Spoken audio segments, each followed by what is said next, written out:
नमस्कार मित्रांनो, तुम्ही एक गोष्ट ऑब्झर्व केली आहे का की तुम्ही जे काय दिवसभरात बोलता, एखादी वस्तू घ्यायची किंवा कुठं जायचं आहे, काहीतरी खरेदी करायचं, एखाद्या ब्रँडचं नाव घेता, नेमकं तेच आहे ना तुम्हाला मोबाईलवरती थोड्या वेळानंतर दिसलं जातं. तीच ॲड येते, जे तुम्हाला घ्यायचं आहे, जे कुठं जायचं आहे, काही खरेदी करायचं आहे किंवा काय विकायचं आहे, ज्या काही गोष्टी होतात त्या दिवसभरात घडतात त्या.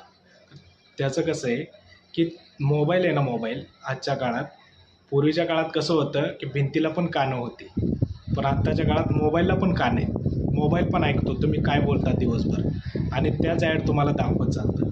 आपण बोलत बोलत काय करतो, काही बाहेरच्या गोष्टी बोलतो ज्या की बोलल्या नाही पाहिजेत किंवा ती चर्चेमध्ये होऊन जातं आणि परत आपल्याला विचार येतो की यार हे कसं काय, म्हणजे मोबाईलवरती डायरेक्ट कसं काय आलं, मी तर काही सर्च केलं नव्हतं या चुकीच्या गोष्टी. पण ते होतं काय, आपण जे बोलतो ना किंवा आपल्या बोलीभाषेतून जातं दिवसभरात, एखाद्याला सहज आपण शिवी दिल्यासारखं बोलतो, पण तेच एक्झॅक्टली आहे ना चित्राच्या रूपात आपल्यासमोर मोबाईलवरती येतं आणि आपल्याला कळत पण नाही की हे कोणी सर्च केलं, कसं आलं, काय आलं.